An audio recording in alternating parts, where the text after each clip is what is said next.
Hey everybody, welcome to VFX and Chill this week. Hashi, how are you, sir? Hey, I'm doing great, Seth. Welcome everybody to VFX and Chill, the show where we do kind of whatever we want in the VFX realm. Speaking of doing whatever we want in the VFX realm, oh, by the way, I'm Seth. That's Hashi. And also with us is our pal Michael. Hey, Michael. We don't need to talk about this, so we're going to go right back to me and Hashi. Here's the deal. That way. I'm moving fast because we have a whole lot to do today. We do. Big plans, but before we get to the big plans, let's talk about, you have some follow-up, Hashi, from last week.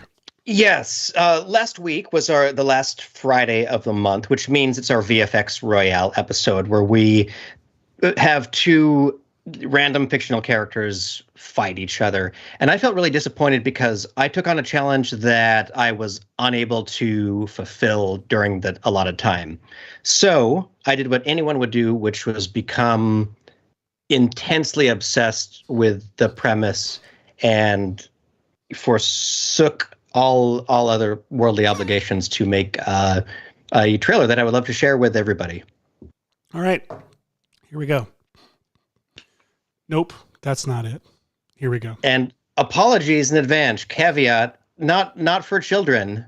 Oh, featuring and starring some of our favorite childhood classics. But there's a warning banner, and I would request you respect the warning banner. No children. Hey, speaking of warning banner, do you want to see us, Hashi, while we watch? Do you want our reaction? Yeah, sure. Why not? Let's do that. Here we go. Swear it. The most excellent promise you can make. Can't tell. Not even Mom. There's 3 rules you've got to follow. Keep him out of the light. He hates bright light, especially sunlight. It'll kill him. And keep him away from water. Don't get him wet. But the most important rule, the rule you can never forget, no matter how much he cries, no matter how much he begs, this works never feed him after midnight. Hey, wait a second! Wow.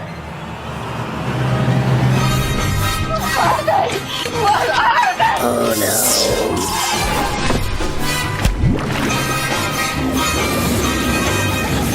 There's only one thing left to do. We need to call him now.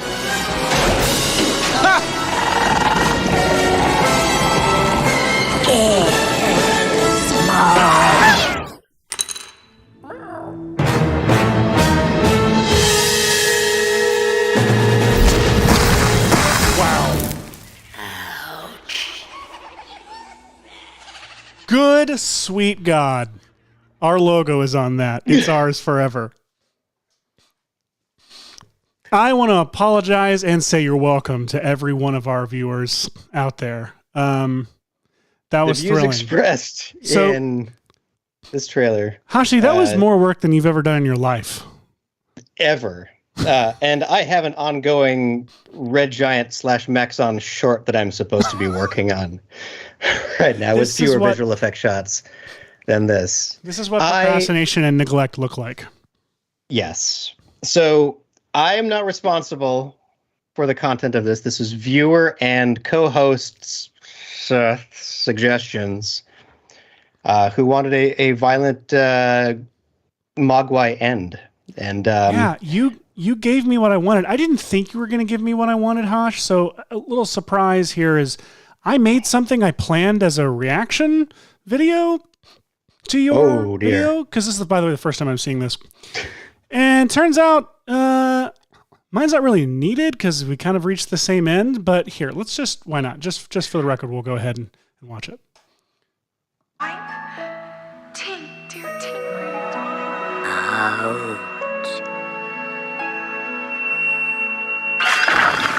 Oh!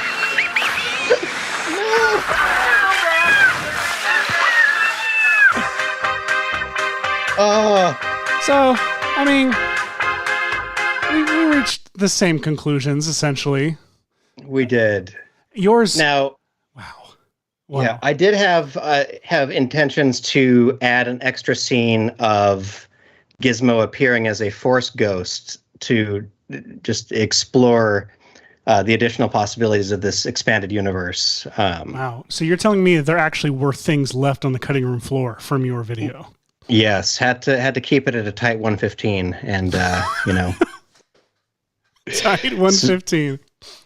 Absolutely. So, very special thanks to our viewers, especially Ryan Polly for suggesting Gremlins versus ET or Gizmo versus ET, something like that. Jason Murphy for the suggestion of the mohawk. I had to learn how to do hair dynamics for a mohawk, but I learned something, and so that's the fun of having y'all on board for suggestions and stuff like that. There was so educational fun when you value. dive into the show. Speaking of really Jason funny. Murphy, he has asked, how did you get the voice for the Gremlins instructions in that video?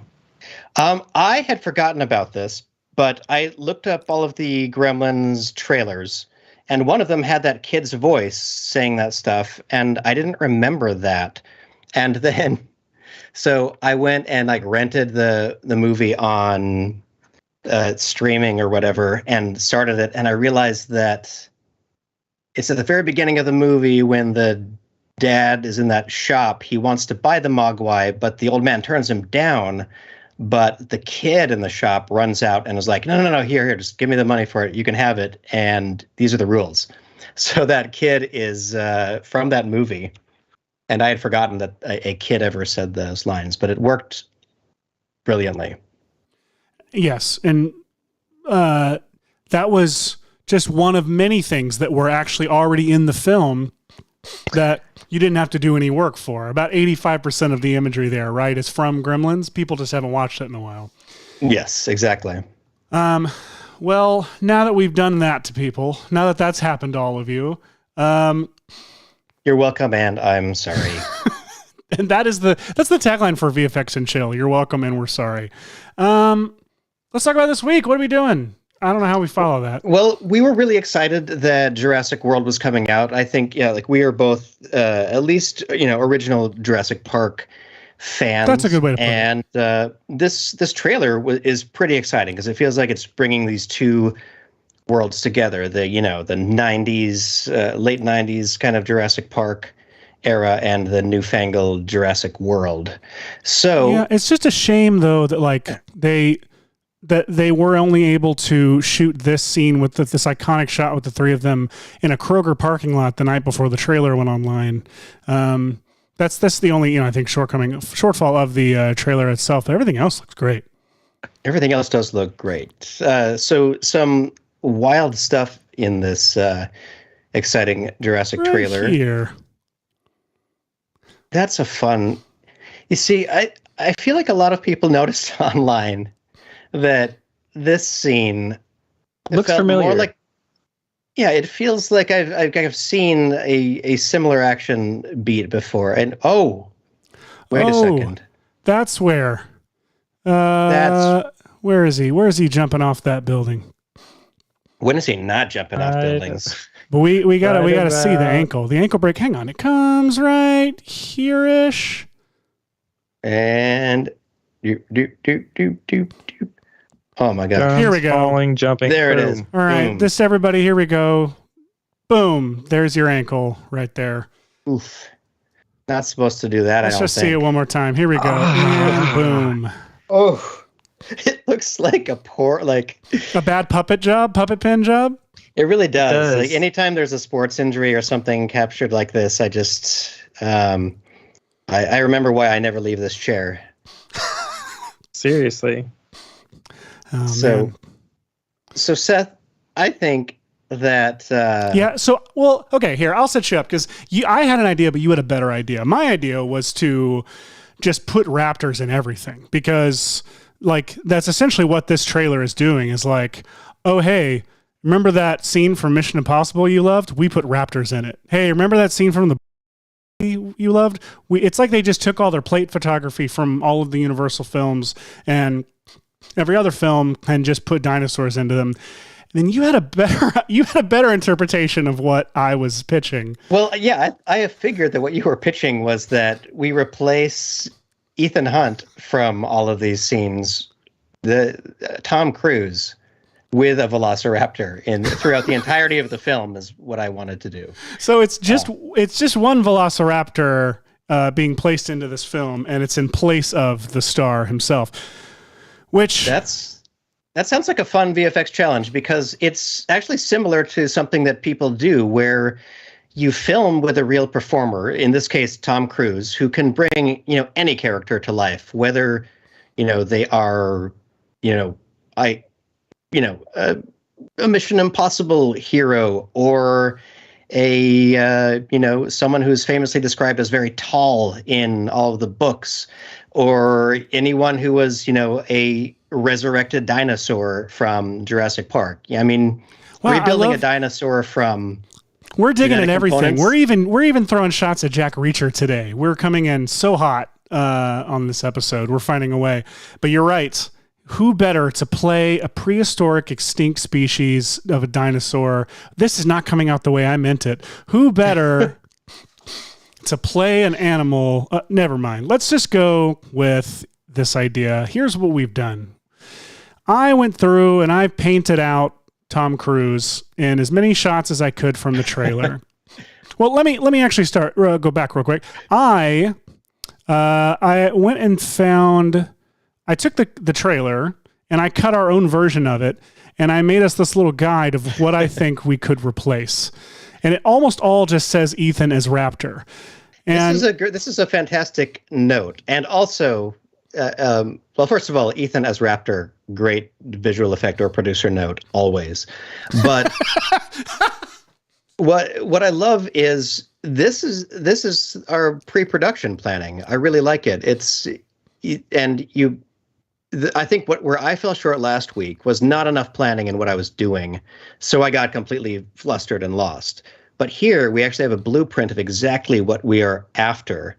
Raptor versus, roughly exactly what we were after. Yeah, I was just thinking that shot in Jurassic World where the Indominus is like blah blah blah blah could happen right here. We could combine them if we wanted. If not, we'll just pull the Stu's tunnel shot from the first one and have a raptor jumping off of an exploding helicopter. Exactly. Well, could we talk a little bit about what we're going to learn today? Because I know we're goofing a lot with replacing a human with a velociraptor, but there are some really important visual effect things, stuff we might learn here. Question mark. So, exactly. So I believe that we will learn some color matching. That's a given. We're going to do some motion tracking. And actually, even before all this, I will say that we're basically doing a pipeline for replacing a human performer with a digital or animated character. And that's a difficult thing to do. It requires all of these steps. The one that's missing there is the roto work that you've already done on these, erasing the original performer. Well, I haven't done any roto work on the Raptor. I've just done the cleanup of the Cruise on half of the shots. So, I'm not sure what all we'll get to today because I haven't even gotten to finish cleaning. But, yeah, sorry. Continue. But beautiful. Yeah. So we've got color matching. We'll do some motion tracking. Velociraptors. We'll work in After Effects. I have a nifty trick to show everyone with Element that I just learned during this, making this ET Gremlins thing that I want to share. And then, additional Velociraptors. That's what we got. That's what every tutorial needs.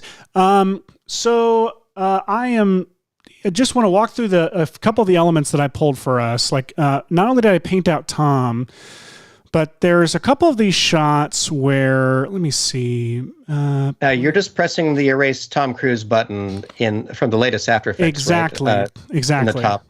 So, from this, let's find this shot in the trailer and I'll show you kind of what I did. I've got this great shot of them talking to each other like, hey, don't fall in love with me. Here's some trees. And so I got the clean plate. I've also got Rebecca Ferguson's shoulder, like foreground for her. My gosh, so nice. Then I also, for all these shots, I have an optional suit layer that enables us, if we want to simply replace Tom's head and have the raptor be wearing a suit. Raptor wearing a suit, right. I think business raptor. Yes, business raptor. Rated R. So why don't we just jump into After Effects and figure out what they each were doing? That sounds great. So mission plates, is that the folder I can pull all these in from? Yeah, that's it. Beautiful. All right. I'm going to pull in all of these plates that you made, which is, it's lovely. And Yeah, you can't. I can't stress how amazing the organization is that went into this, because you've got Well, we all know each shot, the suit, the layers for them. I love it. Well, and as we all know, doing extensive, as you and I both know, Hashi, doing extensive planning for post-production definitely ensures the post-production will be finished in a timely manner and will not go on endlessly. That's a novel thought. I will write that down, but I don't have a pen. I will say one thing that I found when I knew we were going to do this episode was I looked up this character, the Velociraptor, on Sketchfab, and I checked the old downloadable and animated buttons, and let's see, Raptor, and found this amazing work by Blue Mesh, which is available for y'all right now if you'd like on Sketchfab. It's completely free, modeled by this guy, and free for any of your projects. So Wow. I have gone ahead and imported that. So here in After Effects, I have a kind of ready to go, ready to light Velociraptor head that, say, for example, let's see, where's that shot? Is it 11? Let me see. Let's This one. So you've got 4 is this one right here on the beach. If you want, 11 is the one that's 11 is the one we were talking about. The hey, we're with some trees. Love you. All right. I like the idea of that shot 4 one. So just for example, I would just drag in these little bits here. Let's Control Alt B, trim this to the timeline here, and what do I want to say? Trim comp to work area. Why not? All right. So we've got the what do we have? Why is it black, Seth? Maybe I've done something weird. What view are you on? Are you on active camera? Oh, am I? Yeah, you need to switch to active dang view. it. Yeah. All right. Pro tip, in After Effects, if you change to one of the custom 3D views, it hides all the 2D content. No. All right. So we've got the plate, we've got the foreground shoulder, and we've got the suit. So in theory, if I were naming this properly, I would just be able to say element and drag it up here under the suit. Look, it's done. Everyone, thank you. I'll see you next week. This has been...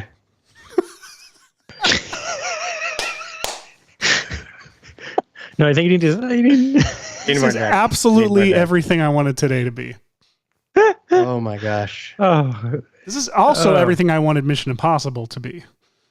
It is. I mean, what's more impossible than this? Than true love for a Velociraptor. Let's see. And what's great about this animation is I can just grab the frame offset, and I think there's a moment where he kind of looks a little bit like it's talking. yeah. Yes. Wait, is Blue? They're all females, so she. But Ethan's. I'm gonna. Well, I know we're gonna be just all over the place. Yeah, we're throwing gender out the window here for the sake of comedy today. Oh, I love it. Let's Now, see. Like in the Monty trailer, Python. I will say, in the trailer that I've kind of cut, he's not talking. There's actually a voiceover, I think, happening underneath it, an ominous voiceover. So you want to keep him kind of staring, starry-eyed Yes. at Julia. Love the VO. Julia.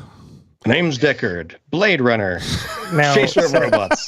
Seth, we have a removal techniques with 2 question marks in the chat, and VFX tutorial guide is asking, how did you remove Tom Cruise? Oh, great question. I'll remove him in one of these shots. In fact, Just took off his platform shoes and he was out of view of the camera. I was Oh. wanting to do. I'll do this one. We need a button for easy joke and Yes, dead we do. horse. Oh, do and I have buttons for? yeah, that wasn't a dad joke. That was just a word Tom Cruise is short, ha ha ha joke. We'll do. We'll find a lost EJ Hassenfrost tutorial to Oh, that's sad. do some soft body dynamics on a horse that just falls to the bottom of the screen, and then we just beat it I relentlessly. want a moment of silence for different EJ's objects. moment of silence for EJ's Vimeo account, please, and all of his tutorials.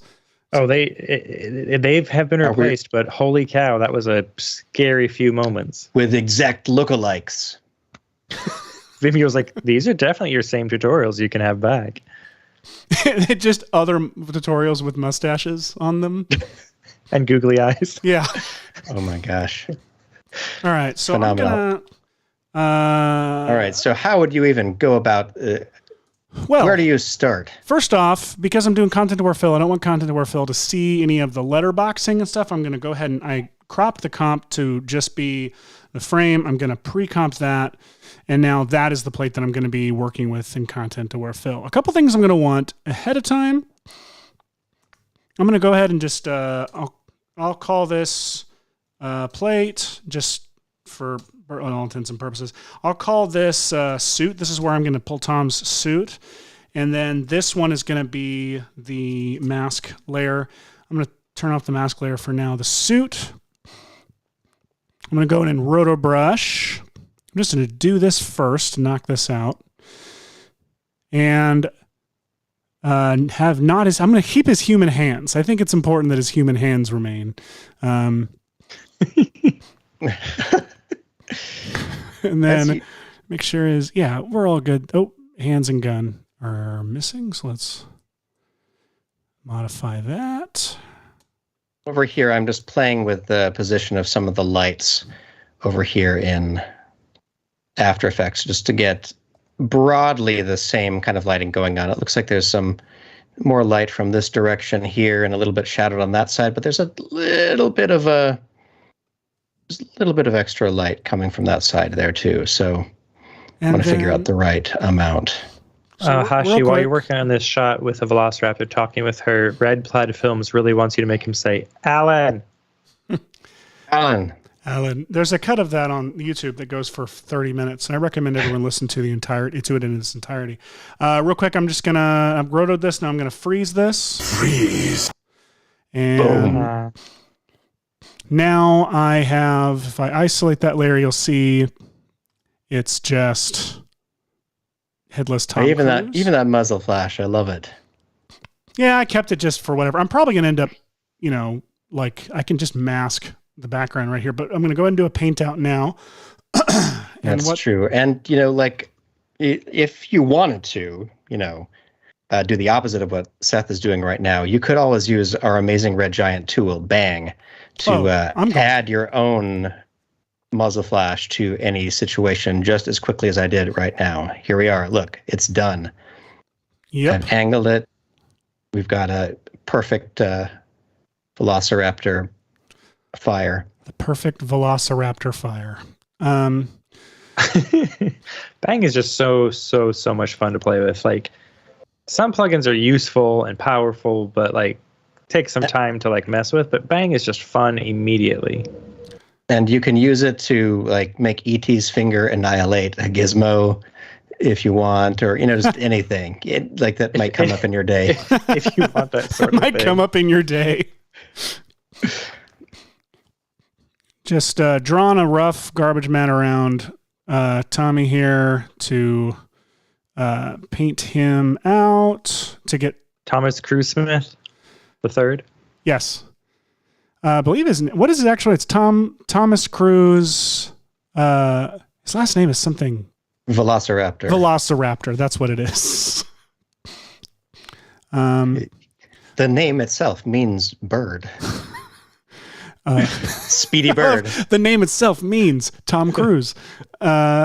Subtract, turn off this plate under here, and now I should have goodbye, Tom. Goodbye, Tommy. We're going to now, but I'm going to go to content aware fill, but before I do just any damn thing, I'm going to turn this plate back on. And so I see everything, and I'm going to click create reference frame, and that is going to open up Adobe Photoshop. which I'm going to now make smaller so you can see it. And I am going to draw a little crummy little garbage mat around him. Thomas Cruise Control, Tomothy Cruise are all suggestions from the chat. Oh my gosh.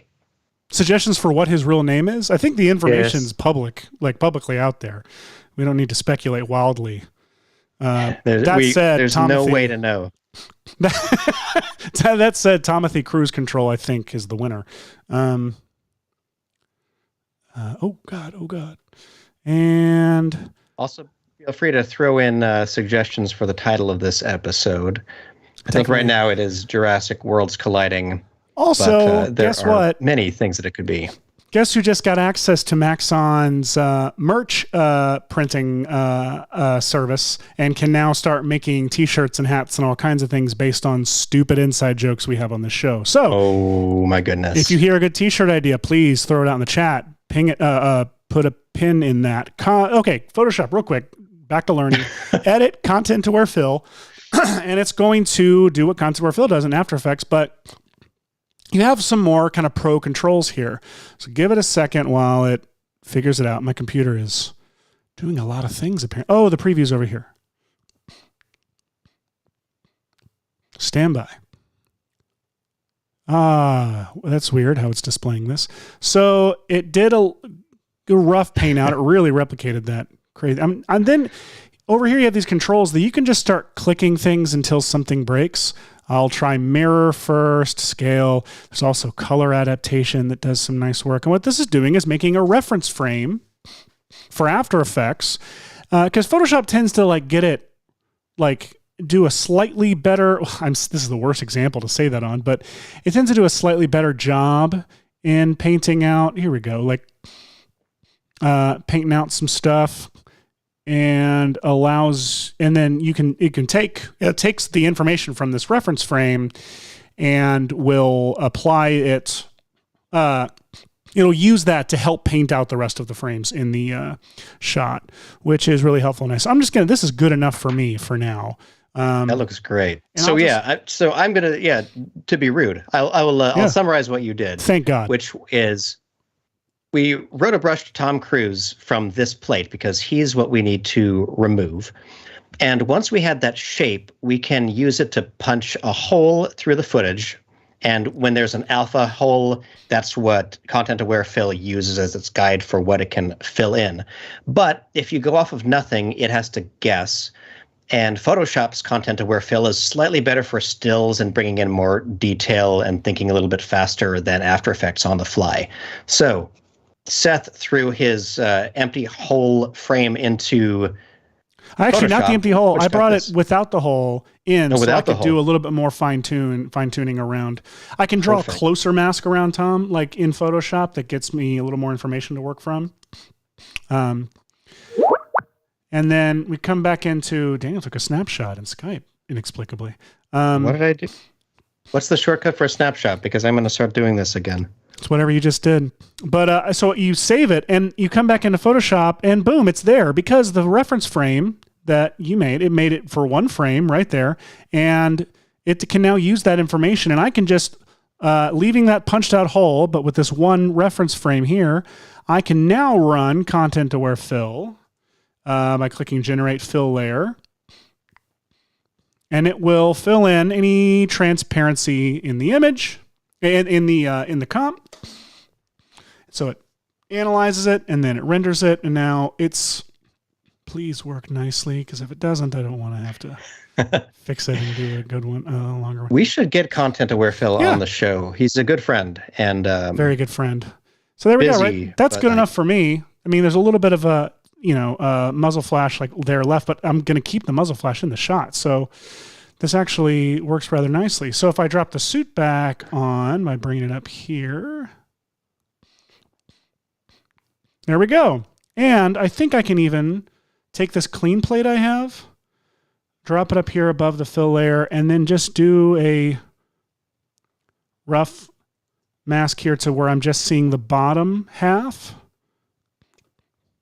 And so I don't have any of the weird edges around the muzzle flash. And that is how You get rid of a pesky Tomothy Speed 2 cruise control. Stephen Beautiful. from chat has decided to eschew jokes and tell us that his real name is Thomas Cruise Mapother the Fourth. 100% true. 100% true, even though it sounds fake. And Vern Fields says, if you haven't seen the 2017 film Velocipaster, please do yourself a favor and just watch the trailer. You'll thank me later. Trailer's great. Yes, Movie is. You should definitely watch the trailer for Velocipaster because it is as amazing as you might hope it is. The trailer is. The movie, not so much. Movie is a bit of a drag, but the trailer is fantastic. I think I am only familiar with how did this get made? Yeah, but it's one of those movies that was like it knows what it's doing and it's trying to be a big, cornball bad movie. And those aren't as fun as the ones that are like legit. Oh trying. no, never as fun. Yeah. So I'm over here. This is really straightforward since we. Actually, I see what you're doing on the other part of your screen. Oh yeah, it's gonna be lovely. Don't worry. So I've grabbed these 4 layers. Let me show you what I have. I have the plate that you made for us, Seth, the element layer with the Velociraptor, and then the suit goes over him, and then the shoulder goes over that. And I've brought them into Super Comp. And one of the reasons I love Super Comp is because it blends things so much better than I can with a lot of steps involved. So one of the really cool tools in it is that if you have an object in your scene and you want to kind of match some of the levels, you can go to this plus button, click on color correction, and there is this match background button, which is wonderful. However, Seth, you've painted out the raptor here, and so I know what's behind this raptor, and it's going to just be this clean background. Oops, let me turn the Super Comp back on. So it's just that. So it's using, if I press this match background button, it's going to be using this background color, assuming it's trying to match it with the fog back there. So it thinks it's in the background. But look at this handy trick. Instead of doing that, I'm going to quickly shuffle it up here to the foreground, and I'm actually going to just physically drag this raptor down kind of in front of the suit area in general, like that. And then I'm going to do that color correction trick again. And now I'm going to say match background. And did you see that? I did. Wherever I did see subtle. Let me turn it on and off. Subtle, but look at this. Now it knows that the black values can match what's here on the suit because he's down here. And you can sort of split the difference. You can kind of try to move it around and click this match background button. You can even keyframe the values of the black point and white point. I can't remember, does it set a gray point key? I don't remember. But you can set keys for these and you key black and white. It doesn't set a gray point key. There we go. So yeah, you can key this throughout, but I've just got the static thing right here. So now that I have the color that I want, where it's a little bit influenced by that up here, but also match the levels of the suit, let me just fit that back to where it was, and I'll rearrange these Super Comp layers again. And now we'll just add a few more things, like maybe some edge blending for that edge is a little bit too harsh. Roger, your question, since you're keeping the whole body, why roto it out instead of just the head? Because I want the alpha of the body to be able to put in front of the raptor. So like what Hashi's doing, he's just placing the raptor with a little bit of neck bleed down there behind the suit layer, and it makes it a much easier comp. And I'm getting, also, it just helps me get a clean plate with content aware fill. If I'm just painting out his head, it's going to be pulling visual information from his body to try and fill in that space, and I want it to only pull information from the background. So that answers your question. Excellent. I'm going to turn up the number of samples so I get a slightly better render here. And I'm also going to do a little bit of fine work on this one. Why not? On my element layer, I'm going to add, this the easiest way to do it is just add some liquify. And I'm just going to move Ethan's neck out to match the collar here. Just like that. little bit like this. And then I will go ahead and click a keyframe on the distortion mesh right there. Oh, it looks like I did it right here in the middle. So I'll move forward a little bit. That seems like that works pretty well. And now backward a little bit. Yeah, as he turns, I kind of want to make sure that I'm keeping an eye on the neck line here. And because I have the distortion mesh keyframes enabled, it'll keep all of these. So I can have him like pixel perfect right to the edge of this color. This is so ridiculous, Seth. Speaking of pixel perfect, if you look at Tom Cruise's neck like real close, you'll see that it's not a very sharp line between the black of his suit jacket and the white of his shirt. Like if you zoom in real close there, it's not sharp, whereas the Velociraptor is pretty sharp. So we're going to need to come up with some way to it's like diffuse the pixels on him? Yeah, he's going to need to be diffused, maybe slightly blurred. All right, I'm going to turn down the bump value on my texture too. It's coming across as a little bit harsh. That seems okay. So yeah, let me see if there are a couple of ways. Let me see what would happen if I just did a little bit of diffusion in here inside Super Comp. That's going to be a little bit more of a glowy blur, but it does make it so. Let me turn it on and off. Just for exaggeration purposes, you can kind of see. But it does improve it, yes. A little bit of a I think blur. like half a pixel fast blur wouldn't hurt either. That's a very good trick for any CG element always. So I'm actually going to try. Let me see if the old edge blur works. Actually, there's edge blur in Super Comp. What are you doing? Yeah, it's true. I'm so used to the individual components. Did I not do it? Oh, whoops. Oh, there we go. All right, so edge blend. And yeah, I'll do what you said there, Michael. The fast box blur. Let me see. 1 pixel, maybe 0.5 pixels. Oh, and another cool trick that I hadn't seen before. I don't remember where I learned this. This is unrelated to a raptor shot, but if you have an adjustment layer up top and then you add like a fast box blur, like just a little bit like that. Yeah, and then you sharpen it. Sharon. And then dial that up. Now you have a low-key VHS look. My After Effects is doing this weird thing where this is a weird analogy, but I want to make it because I never get to.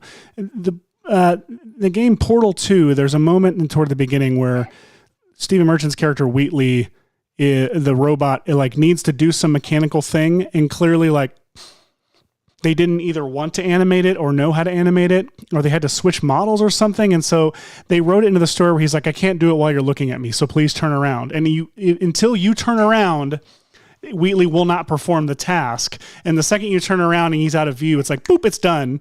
And it's played as a joke. After Effects is doing that to me, to where I draw a roto, like a brush stroke, and it gives me no visual response, nothing changes. But if I switch workspaces and back again, suddenly it's there and it's painted and done. Like it will only, I don't know what's going on, some image cache thing or something. Has anyone else run into this thing before?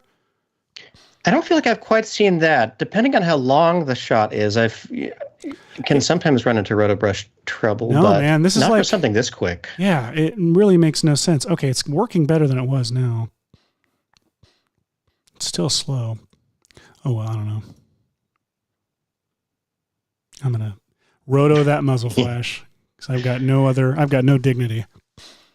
I am going to add some keyframed liquefy to the suit as well, which I think should be funny, because I'm going to find this point where the raptor starts to turn, and you see how there's that kind of crease and the raptor's neck that kind of lines up with almost the middle point. At this point, the suit's faced forward, so I was thinking that maybe as it moves like this a little bit, I could do just a teeny bit of warping on the suit using a really wide brush here. Make it a little tighter for right here. And this may not be quite enough, but what I'm hoping it does is it gives us a bit of marrying of the body and the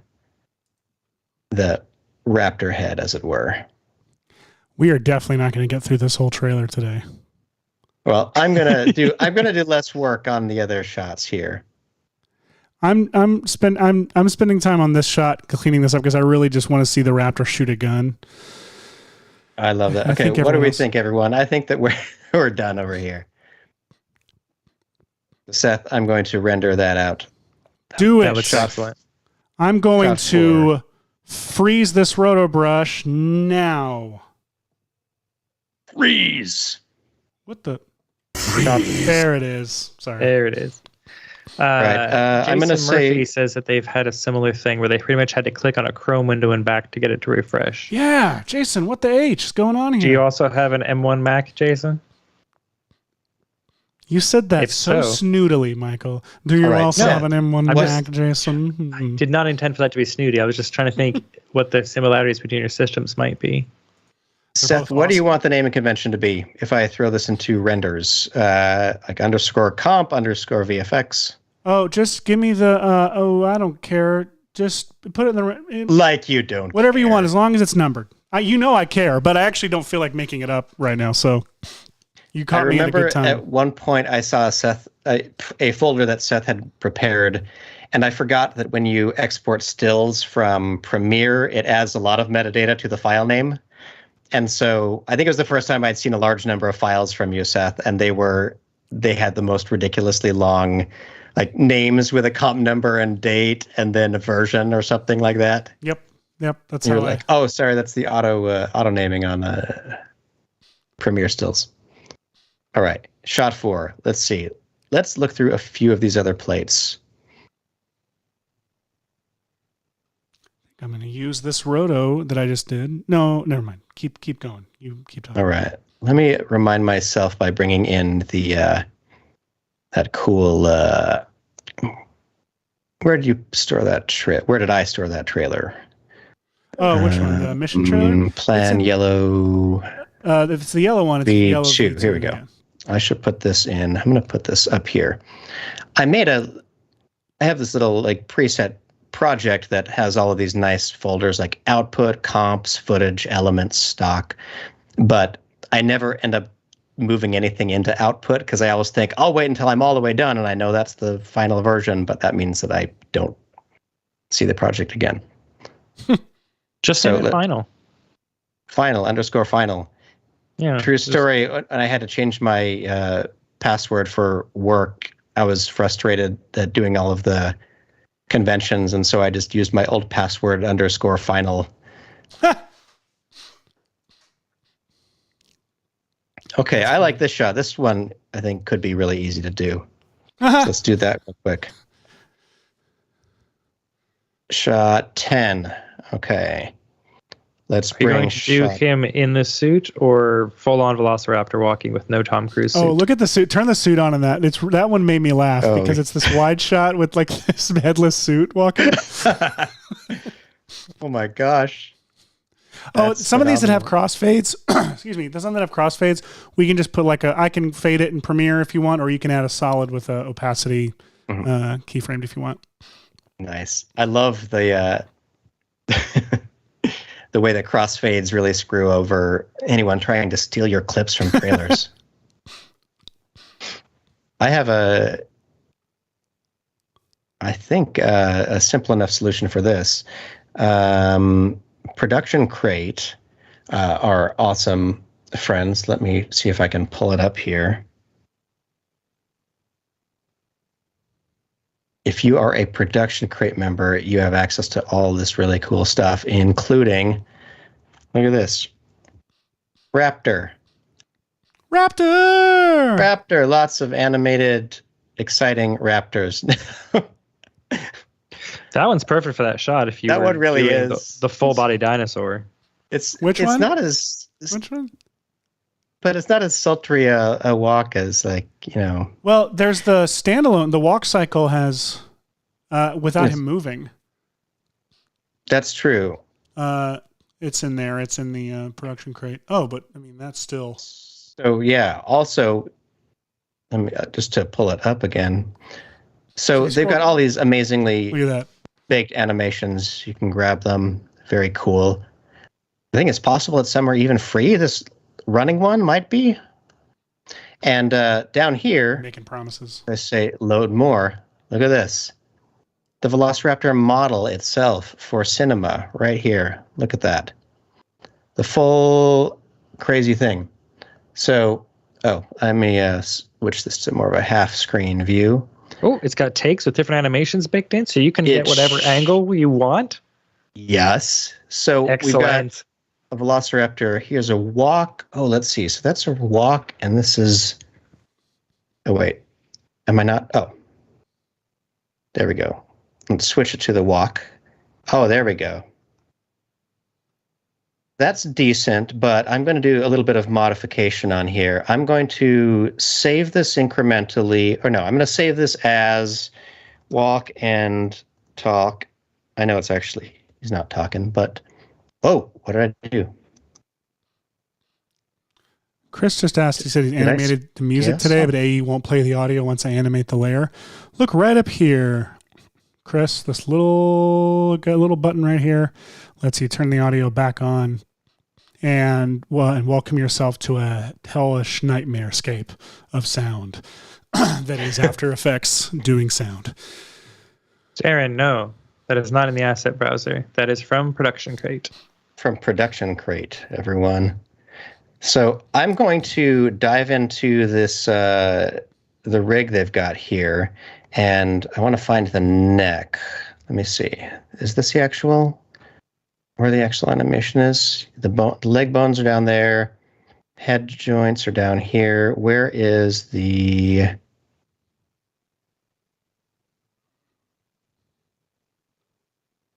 Wow, I don't even know how this is rigged. This is wild. What I was hoping for is to find the head joint in general, and if everything is skinned to it, then I would do some adjusting. If you're in a take, then you may need to override the takes. There we go. Oh gosh, I'm so sorry, dude. I King Kong'd you. Oh. Ouch. Okay, so need the jaw too. Where the jaw? Oh, so it's this whole. Oh, that's really cool. Look at how smart this rig is. It's built so the head can move around more independently. Dang it. Okay, so that's cool. Can you rotate the head? I'm fighting against some clever things in this rig that are different from when I was doing my ET animations. They're very complicated. Oh, well, forget that. Let's just export a handful of frames of this, maybe like 80 frames of that. How do they render in here? Let's see. Let's look at our angle again real quick.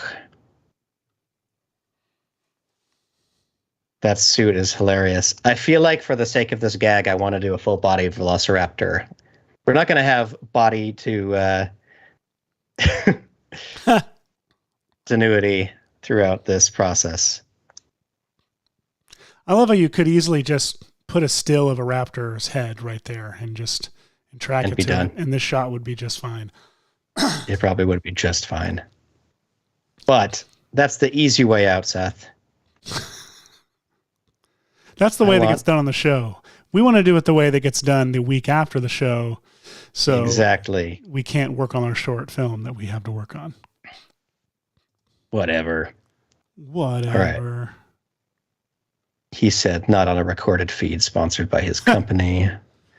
Let's go find... Speaking of being sponsored by this company, if you're interested in learning how to rig, there is an intro to rigging course that is about ready to pop onto the scene. And if you go to the link that Red Giant handily just posted in the chat, you can get yourself scheduled to join that course. Hands-on with Maxon, Intro to Rigging at Cinema 4D. Oh my goodness. The Hands-on with Maxon series are quite valuable, especially for people who have... they're like 0 to hero type stuff. All right, output, I'm going to save. Now, I know, Michael, you might know more information about this. I have heard that TIFFs are better to use for animation sequences than PNGs. They're faster to encode and to load, yes. Pings are about the slowest. OpenEXR is faster. Do you get an alpha channel on a file TIFF? Sizes. What? Do you get an alpha channel on a TIFF? Yes. It shows you I never use TIFFs ever. Yeah, TIFFs are larger than pings, file size wise. Oh, but they still... But they load way, way, way faster. Similar to how ProRes loads faster than MP4s, because After Effects has to do a lot less decompression on it. But OpenEXRs, which are more compressed than pings, are actually more efficient to decompress. So OpenEXRs are faster than pings, but TIFFs are still like the fastest. Oh, get out of my head.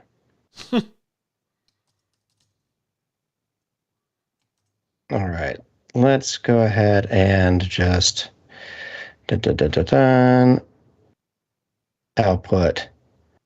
Frame range. I only want to do about 80 of these frames. I'm just doing a quick render with the picture viewer right here of a handful of this walk cycle's frames like this, so I can pull them in as an image sequence now. Very flat lighting. I'm going to do all of the lighting and shadowy tricks in After Effects. Oh, this is going to be great, because I was going to say you could export an OBJ sequence and bring it into Element, but being able to show off some lighting matchy tricks when you don't have a 3D model of something is going to be great. I'm on board. Excellent. So we'll go to my pre-renders folder. It's still rendering in the background, but I'm just going to go ahead and import the sequence anyway, and I can just kind of keep refreshing it. So let's bring in this Velociraptor. I love it just being a T-Rex sized thing that she's just, suddenly making eye contact with from across the courtyard. Okay, so and it just plows through those trees, just leaves a big T-Rex shaped hole in those trees as it slowly romantically goes through them. Yes, romantically plows through them is what I almost said. I know that a real Velociraptor is not this big. A real Velociraptor is about this big, which is really sad. But this is true. This is true, folks. The raptors in the movie were not Velociraptors. They were Utah Raptors. Utah Raptors, yes. Named after my home state. My home, you're from the state I moved of Utah to when Raptor. I was 4. That's still your home state. What was your town? What was your city? Salt Lake City, baby. Salt Lake City, Utah Raptor. You know, the city the Beach Boys were always singing about. Classic. Famously, Beach Boys singing about that. Salt Lake City. Oh my gosh, I need to do nothing. The camera move is exactly the speed of this. Can it be looking at her though? I wanted to be looking at her while walking. I want to do that too. So because I don't think I've ever seen a raptor do this, where it just stared at you while walking parallel to you. Maybe I have seen it, but not romantically. Well, you don't see it because it's from the ones at the sides that you never saw coming. That's right. All right. Didn't even know we're there.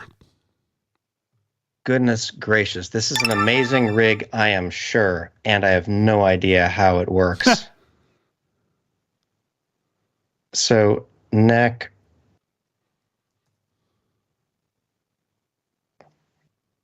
Okay, coordinates. Can I rotate this at all?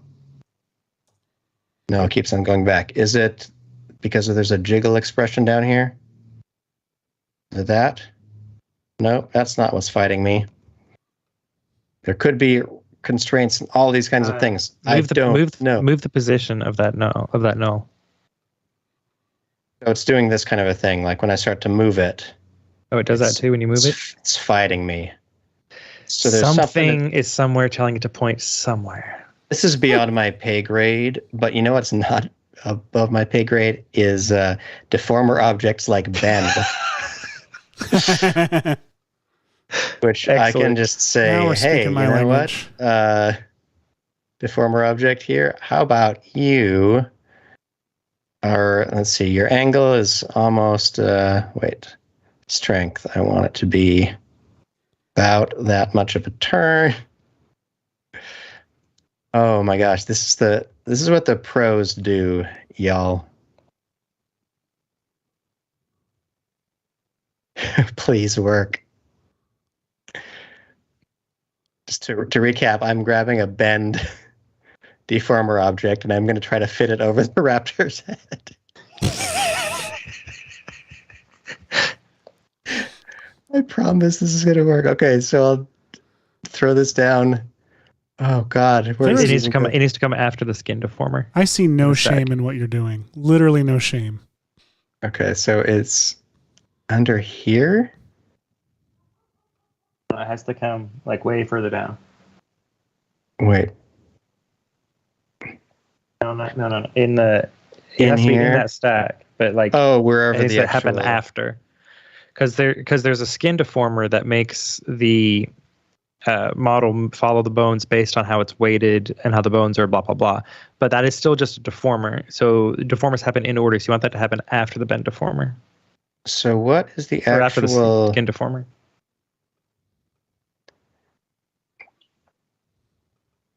So where is my actual raptor? Is it this thing that's hidden? Yes. Age-old question. Oh, there's all of the skins for it. So I gotcha. Sorry. Where'd you go, bend deformer? There we go. So you go in here. Nope. Right there. Yeah. There you go. Oh. Tick the box that in the bend became an deformer to apatosaurus. keep length. Like, click keep length in the bend deformer. So keep length and Then change the angle. But he's just getting his exercise in. Yep.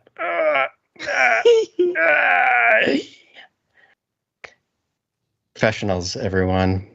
Okay. Strength. Okay, so I can turn it like that.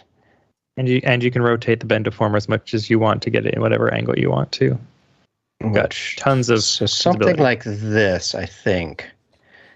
I feel like that's about the right level of eye contact. Because, I mean, really, a raptor making eye contact with you is doing that, right? Is looking off to the side? yeah. Well, yeah, they if they want a good look, it's like a bird. They do that. They don't do. So, wait, can it go in the bottom of this whole section? No. Do I need to put it in all of these? Because there are several different skins here. So should I control copy it to where, and put one in the, wait, how do I unlock this group? Michael, make this group come back to me.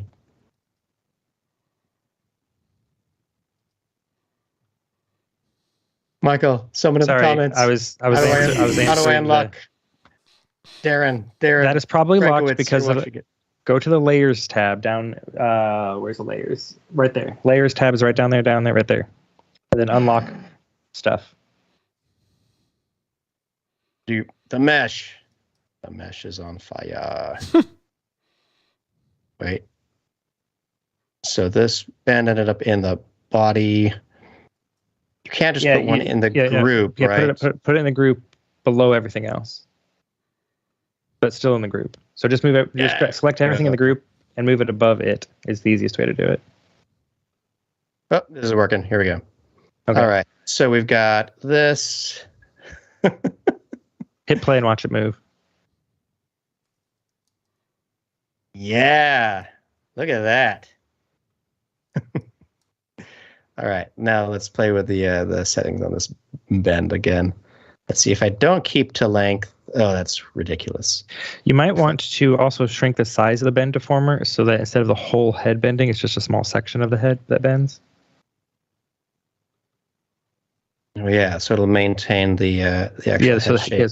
Yeah, right, exactly. So I can go down to like its kind of collar. Mm-hmm. Exactly.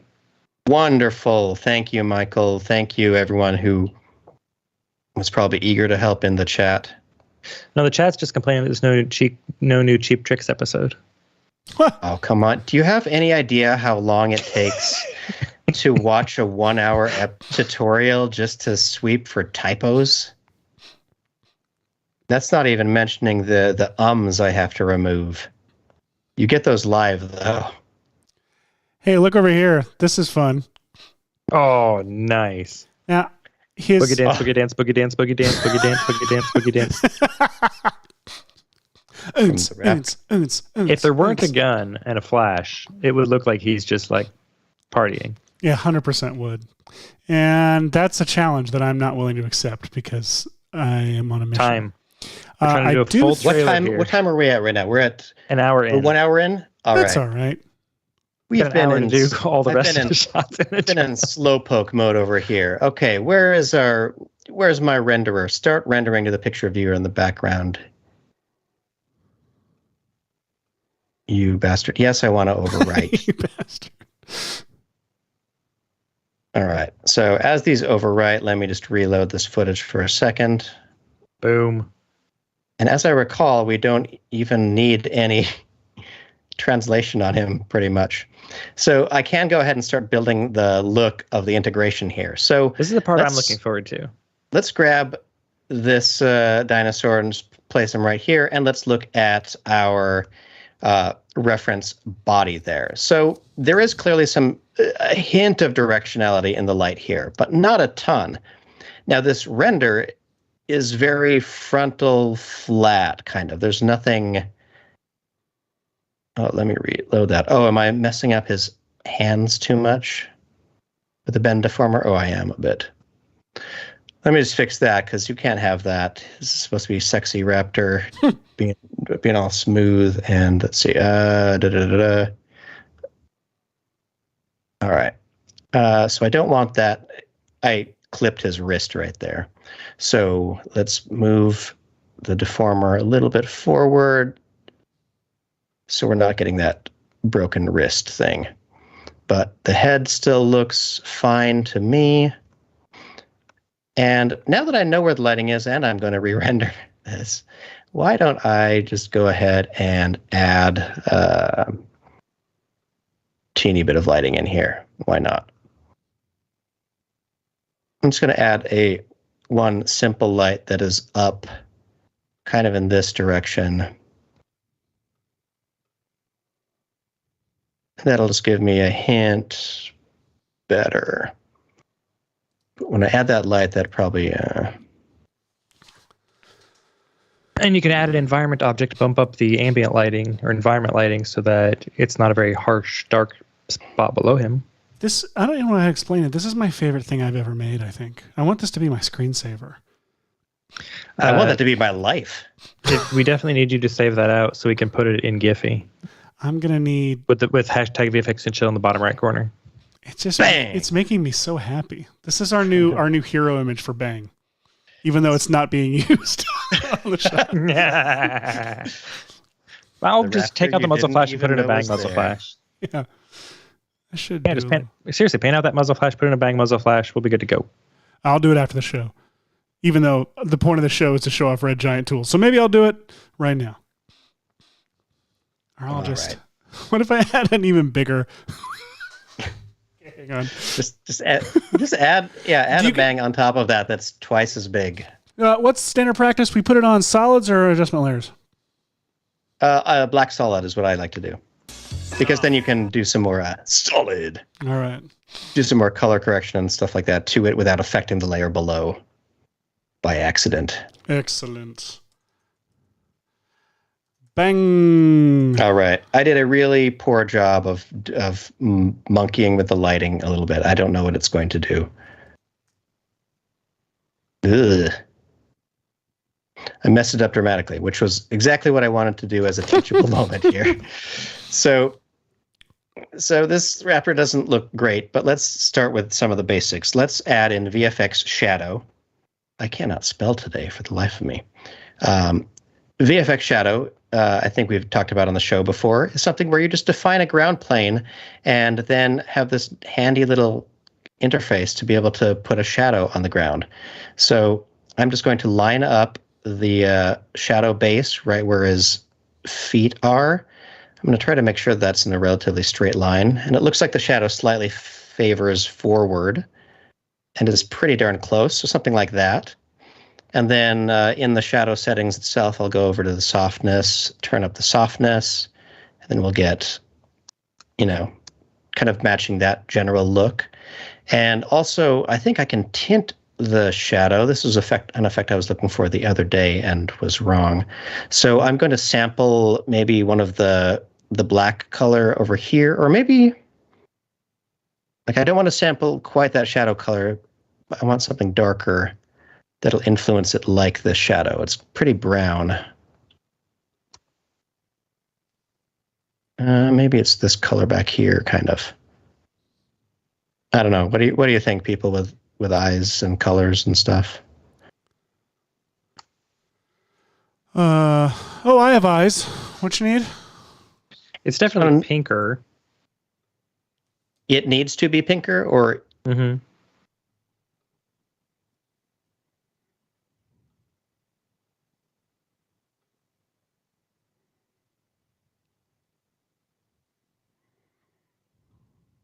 try to bump the red of it. I don't know what I'm getting here. Well, that's better. That's better. There we go. All right. So we get to set a shadow color, set the softness, set the amount like that. And now, you got to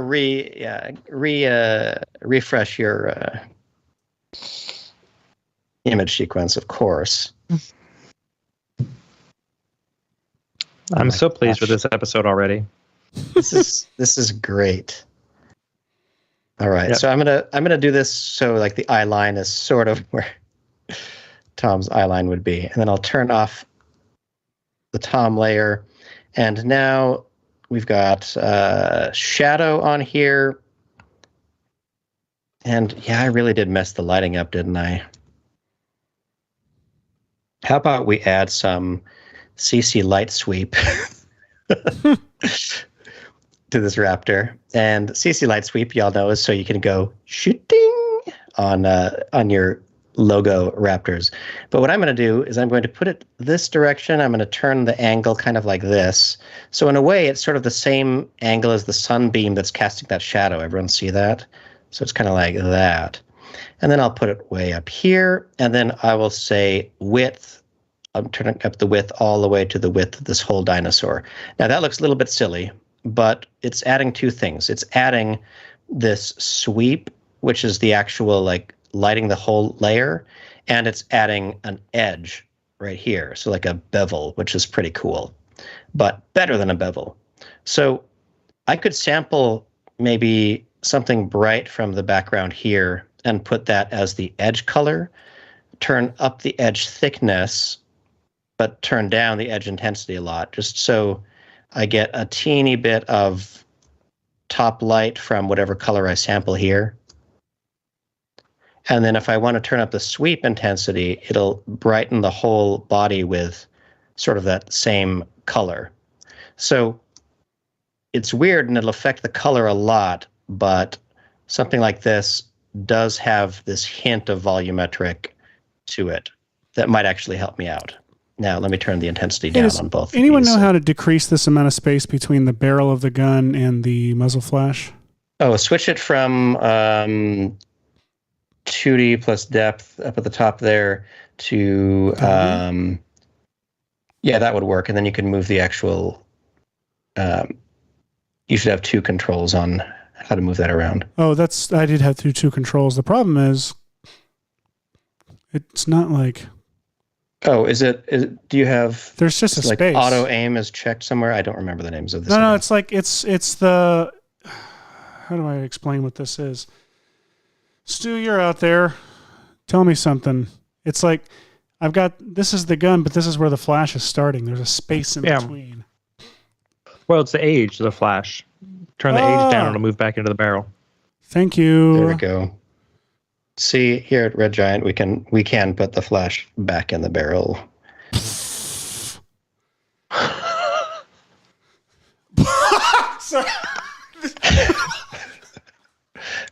What are you on about? This is my favorite thing ever.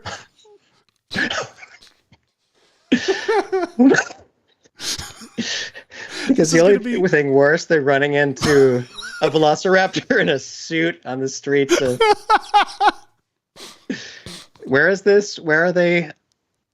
Are they in France at this point? Generic European city. Generic European city that could possibly... Generis. Like, imagine, because first of all, you're like, Raptor, oh no, he's in a suit. Maybe it's okay. Seems chill. Pulls out... It's wearing human clothes. The most devastating handheld weapon you've ever seen. No. Well, pulls out small pistol. Again. Oh, we might be screwed, but not too screwed. Pulls trigger. All of generic European block is destroyed.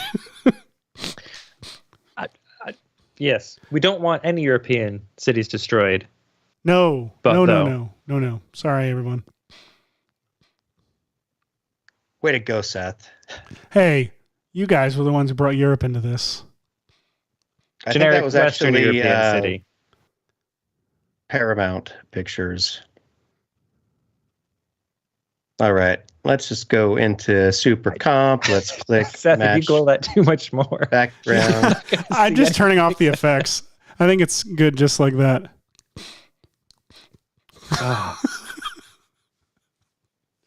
Boom, boom, boom. I'm tempted to just for this one frame add like a massive dust wave in the background, like just. Okay. Oh my gosh. Let's go back to the future. What the audience can't hear is that I have the audio still turned on in After Effects, so I get to listen to this great musical sting every time I preview. Let's see. I'm going to slide the Raptor a little bit further back, just so you have a little bit more time to see the. All right, so it's bright, and then it starts fading out right here. So let's just do what our friend Seth recommended, which was just throw a black solid up on top of everything. That is going to keyframe itself from 0 right here to black, pretty much.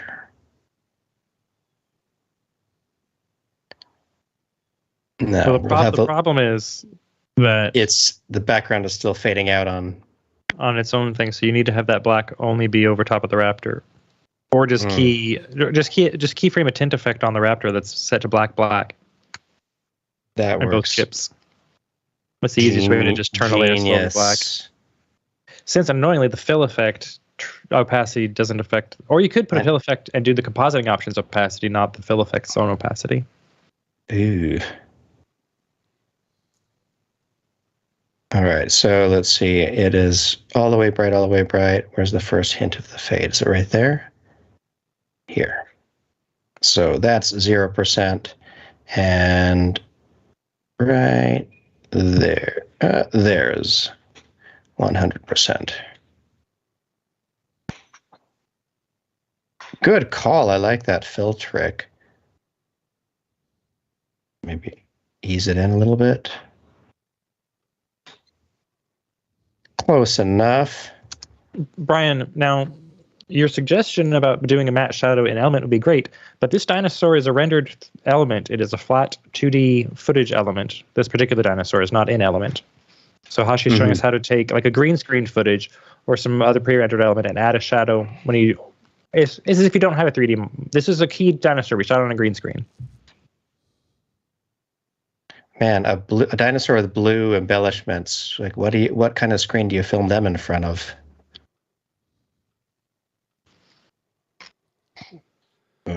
Okay, one thing that I feel like is still kind of missing from this, like the shadow is working all right, but I want some more really distinct contact shadow. So I'm doubling up my instances of shadow.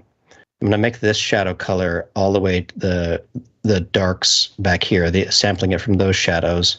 I'm going to move its point up to here, kind of behind the heel, and I'm going to make it very short. So it's just right below him. And then these two shadows together may turn up the opacity of this truncated one a little bit. And that might give me the dark shadow that I yearn for, right where his toes are touching down. The other trick for that I've done before is if you have someone moving from the side, you would duplicate, I'm working in Super Comp now, so let me hide that. You can duplicate the layer of somebody like this raptor walking along, and just to solo it for a second, you could put a little mask right there. Let me delete all the effects on this, and just do a little teeny mask right there. And then you go to fast box blur, do a little bit of that, and then fill that with some black or whatever. And now, if you had your walking raptor, you can take this instance of it and just, whoops. The one with the mask can just kind of move it down a little bit, and then maybe add another fast box blur that is horizontal only, and that will stretch out this shadow right next to their toes. This is a good tip, folks. This is a good tip. And that gives you, let me turn it on and off. So that makes up for, like, this is a great projected shadow, but there's so much light under the foot right there. But if I put this on, now I can kind of tinker with the darkness right under the footsteps. Yeah. I can even squish this a little bit so it looks flatter.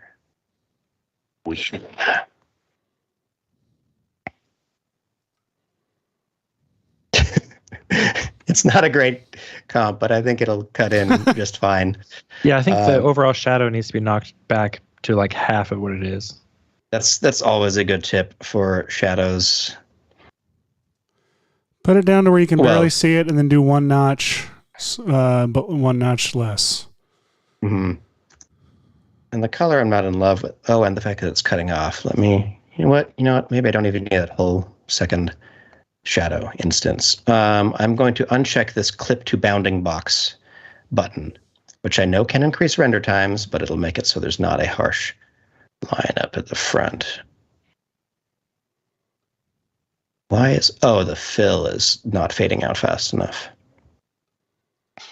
All right, I thought I was going to go into overdrive mode, but instead, we spent forever in here. I'm just going to do a little hint of CC toner, and let me turn on Ethan again, because I kind of like the color of this suit. I'm just going to sample the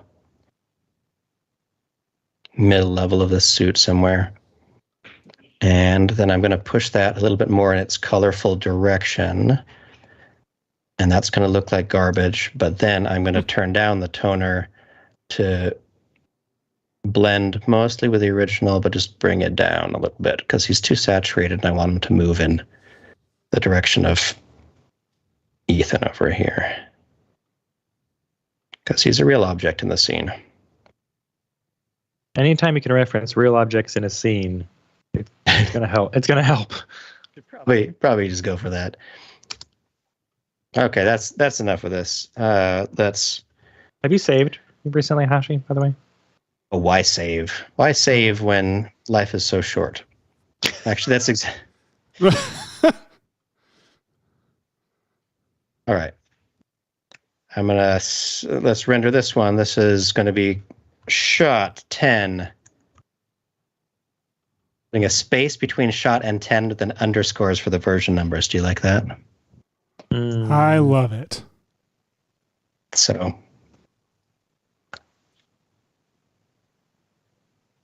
Like it. I love it. Exceeds the color depth.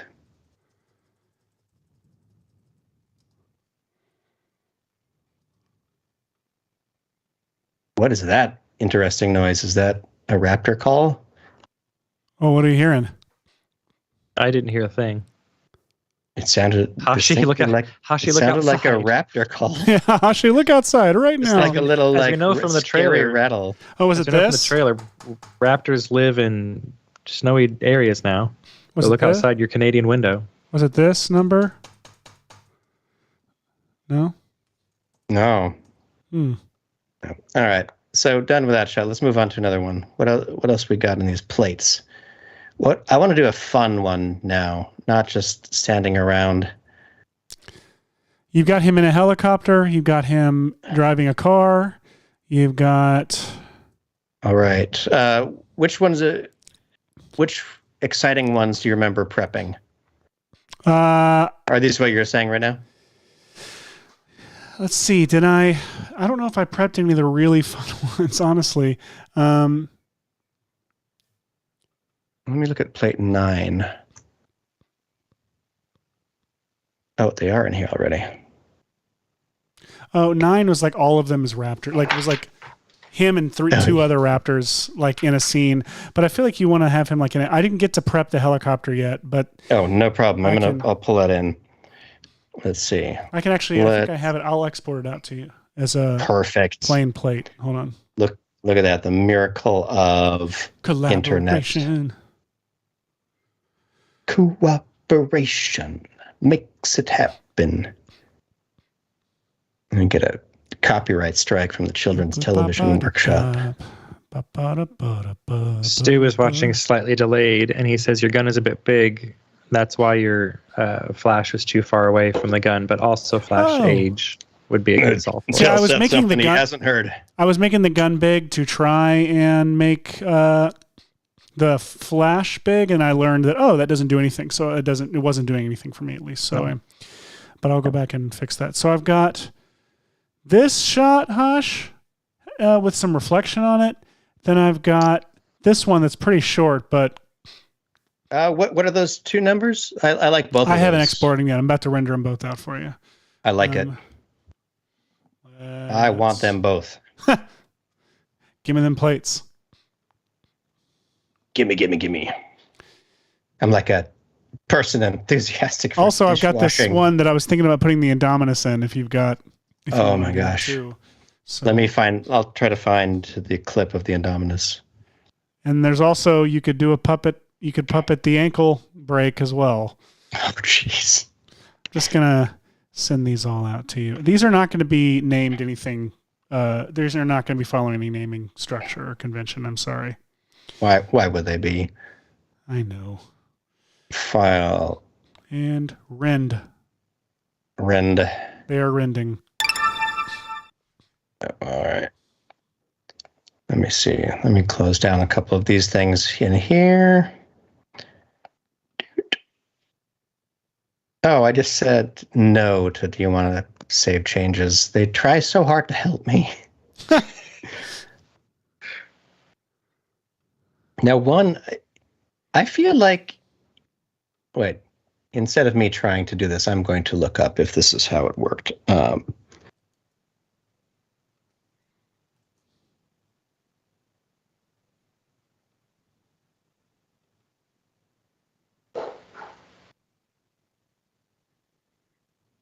I feel like, I was thinking it was EJ, but it was Nick at Grayscale Gorilla who does a great tutorial. I'll just play these ads for you too.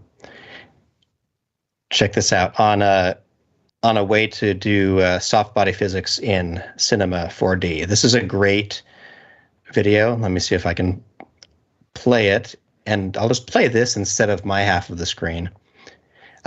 This is a really cool technique that allows you to take a complex shape like a raptor or something like that. And when you do something like the soft body physics tag, it's calculating where all the points move and how the object's getting into form. So if you have a complex object like this, it's a lot of calculation power. But if you build a proxy shape that is just like an Iron Man suit for your object, and you kind of tailor it to be as tight-fitting as possible, you can then use the mesh apply the deformer software on it. Yeah. Exactly. Check that out. But now this tutorial was made before Cinema 4D had the ability to reduce the polygon amount of a mesh just with the polygon reduce tool. Oh, was it really made that long ago? Wow. Yeah. Yep, this is an old one. Because this is what when you said breaking his ankle, I remembered that seeing the point where Nick got to testing out the physics of this thing. And I feel like, anyway, this would be a fun way to do the grabbing a velociraptor jump pose and letting it just slam into a wall. Using, like, there you go. Oh, I love that. Just flopping down like a John Wick set of fire escapes that it just plummets and flops down to hit the ground. That reminds me of that gravity stuff. We've invited my friend, our friend Bruce Brannett onto the show, who is a VFX supervisor on this past season of Righteous Gemstones. He worked on Westworld. He did a shot from Breaking Bad. I'm just going to spoil it and give it away and have him talk it through it later. But memorable shot, man. It's an amazing shot from Breaking Bad, and I don't care about whatever. Somebody runs over some dudes with a car in a scene from Breaking Bad, and the way he got the physics of the bodies to roll over the Aztec was he turned the scene sideways and just played it like the guys were falling against the Jeep and over it. And it looks amazing. Like, we got to have Bruce on the show. We've invited him, and my he's goodness, coming eventually. that is a fantastic shot. All right, beautiful. Okay, so we've got to do a little bit of... let's run through our little process again. So I've got to erase Tom. So we've got this reflection moving. That might be a hint of a challenge, but not too bad. He learned how to fly a helicopter so he could be in the actual helicopter for this type of shot, and you're going to take him right out of it. Right over there. Well, it's like that scene where I was rotoing. Like, I love when we're like rotoing like Stu's shots. We're doing stuff for like, this stuff has been rotoed before. Someone finely tuned rotoed this like frame by frame, and now we're going in and cutting out their rotoed work. It always feels dirty and bad. No, this is one of the shots where he was actually flying it. Oh no, I'm saying in similar. Yeah. It's similar in theme to when we're rotoing someone's roto work, someone's hard work, essentially. Well, it's just like Todd Vazier's pet peeve: the trailers with 3D text. There's no way the studio is giving out their project files, so someone had to roto the helicopters. Yeah. Yep. So someone has to re-roto all the stuff that definitely exists as easy to access layers somewhere. But a lot of that kind of work is still done with After Effects and Cinema 4D at major studios, which is kind of cool because a lot of the time they don't get that spotlight for feature film work. But the big studios like to pretend that they're using the high end blah blah blah, but a lot of the time it's just there are some big places that have some of the high-end machines out front where the clients can see it, but then in back there's a bunch of After Effects artists who do the majority of the work on the visual effects. And I didn't know that it happened. I always thought they all used the big name stuff until I started working here. And it was like, oh, we sell them a lot of licenses for After Effects plugins. It'd be weird if they were using them inside of other software. Or we just have a really good sales team. Like, trust us. Trust us. You're going to need it. This will make your comps better in that other software. How else are you going to reticulate them splines? But yeah, Todd Bezier shared on Twitter a really cool shot from Star Wars Episode 2, I believe. That doesn't some of the sound After like Effects Todd. work that had been done on that shot. When where the ship gets shot out in front of Yoda and the guys are in the... I want to say Chinook because that's the kind of aircraft I would be in for that kind of shot. They're standing in a troop carrier. We get it, Michael. You know aircrafts. No, I've been in them. Anyway, they're in a troop carrier. You have any. They're in a troop carrier on this planet, and Yoda's standing there with some stormtrooper, clone trooper, whatever's, and a ship gets blown out of the air next to them. And he was talking about how they used After Effects to make that shot happen, and I was like, that's super cool. I like it. Anyway, follow Todd Bezier on Twitter. I love that. Or don't. Love Whatever it. you want. But Yeah, he doesn't need your follow. He's fine.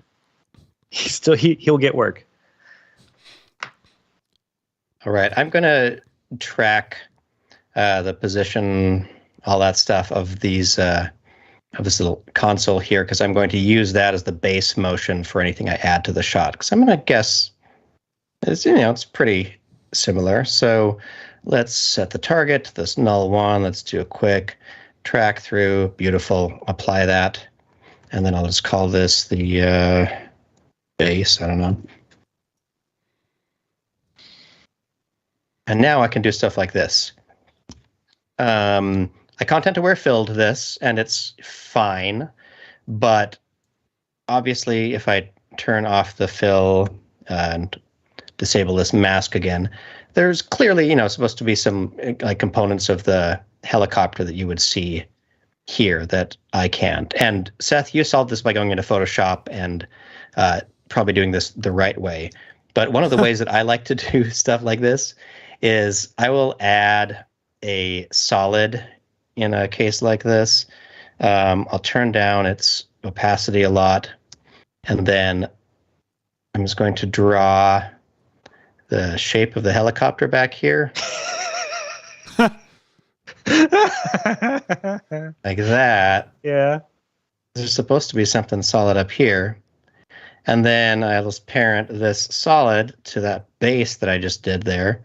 And then I'm going to go over and I'm going to add one of my favorite ridiculous filters, which is the 4-color gradient. And what's fun about the 4-color gradient is that I'm going to move all the points kind of to sections on this helicopter right here, like right close, somewhere within this shape. And I'm going to turn off the effect. And these are points 1, 2, 3, 4, reading order. I'm just going to go sample point 1 right there. Let me turn off the solid first. So I'm sampling these colors. Sample point 1 right there. Sample point 2 right there. You could even expression link these to what is it called? There's an expression to grab the color of a specific point. And so now when I display this solid, I've made this solid that is just a ramp, but it kind of matches the general colors in this vicinity. This is such a tricky trick. And so now if I put that, turn that fill on, and let's see, I'll just put that back like this, and then I can do some additional masks on top of this mask. And I'm sure shape layers would work fine too, but I'll add some subtract masks that are feathered out so it kind of blends in at the top there. You're seeing bits of the real helicopter. I can duplicate this mask and drag it down so that section where it actually does touch the console right there is filled in a little bit. And since it's connected to that base thing, I have a feeling that when I play this back, it'll look like, that bit of the helicopter's back that would have been impossible to fill in that shot behind his head. Now listen. Exactly. I thought you were going to say he's too big for the helicopter. He's sticking his head out the front. Hashi, I thought you were going to say your trick was just to make the Velociraptor big enough to cover up those spots. But this is way but cooler tip. Yeah, like obviously making the Velociraptor bigger is a better move. Oh, Chris, the color, the expression is sample image. All right. So you would make the a point follow where that thing is, and you'd use a sample image expression to say sample image at this point, and then that gives you the color that you need. Mm-hmm. The sample image is pretty cool. I use it in my Template of Doom episode, which I'm a little disappointed that more people didn't post melting heads. So if you haven't melted your head and you're a viewer of the show, go melt your head. Cut to court. All right, I should have clarified. Now it's time for bang. Drop a solid here. Solid. And Love that guy. Just so we know, I insisted that Seth put that in because I remember that from that episode of Bill Nye. Every time I hear the word solid, I can't not see that Beatnik celebrating. Beatnik. And then he found my my long lost appearance on the show. I did. Which Seth Worley, wonderful. His guest appearance on the teaching us about science. Oh, I went on the what podcast was I on last week, Hashi? It was the folks you've talked to before who gave you Puget Systems, right? Yes, Puget Systems. And he was like, right before the show started, he was like, "That's so crazy you were on Bill Nye." I was like, "Oh, I'm so sorry. I wasn't actually on Bill Nye. It just looks remarkably like I did as a child." I shared this saying that it was Seth's appearance, and no one called me on it. I want that kid on a shirt. Someone will think it's just your own childhood face. It might. Who would wear their own face on an item of clothing? It might be. Speaking of which, you see my new socks? What's remarkable is it looks like just like you, and it does also look like it could be one of your children. Are you talking about socks with faces on them, Michael? What? Oh, wait. Bring it a little closer to camera so it's the same scale as your actual head, and then just move it. Move that half. Move that half sock. Right. There you go. Now move it closer. forward. See the half of the face that's getting lost on the half. Oh, there. I see. Now bring it closer. There we go. And content aware filled.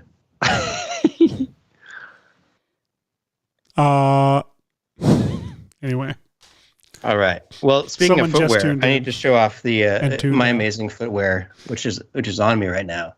It's going to be awkward, but check out my exciting Canada. Yes, repping his new hometown. Absolutely, town of Canada. I didn't know it got cold here.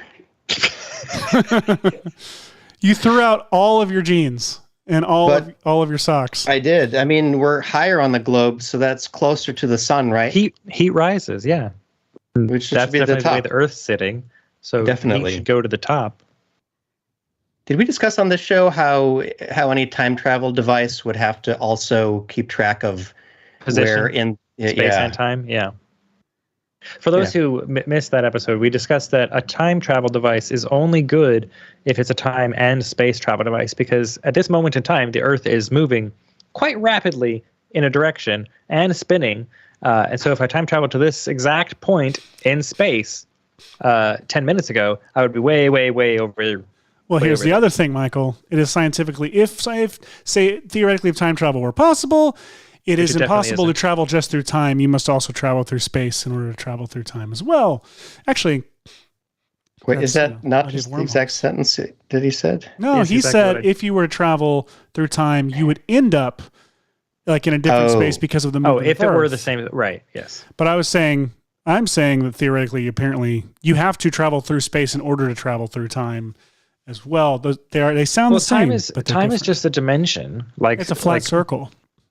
Yeah, I think time is just a dimension like left, right, up, down is. So traveling through time and space are identical because they're just the same. They're just dimensions. But that's a whole other. I think time discussion for a different podcast. I think time was a pillow crafted by the lizard king of Gorp to call us all to the great beyond on March 3rd, 2021, which is ahead of us if you believe in this. I'm running out of words. And in the Sethian calendar, that blue on your Velociraptor, Hashi, is real close to the blue of the helicopter reflection. So I feel like it's gonna tie in nicely. I love when Michael follows up one of your jokes with that blue in that Hashi. Look, he's sitting there fiddling with it, and I was looking at it. Boy, that always sitting there fiddling. Hey, let's move on to scaling this properly. I am just gonna preserve the Ethan shoulder and jacket from this thing. Velociraptor head is so much funnier. Let's just pop open this layer. It's because he's a refined, like he's got like He's just got a refined lifestyle that comes with wearing a clothes. That's implied by wearing clothes. Well, I mean, if you're going to be flying a helicopter, you would wear the, proper accoutrement. Right, Michael? Yes. I know helicopter terms. It's ideal to wear something other than your civvies if you're going to be on a helicopter engaging in slightly tactical maneuvers. Tall hats and long scarves. Capes. Lots of capes. Lots of capes. All right. Let's see. All right. Roto Brush, nail this. You can do it. It did. Boom, boom, boom, boom, boom. And right. I just want that little color. Boom, boom. No. Sharp corners, the nemesis of smoothing for time.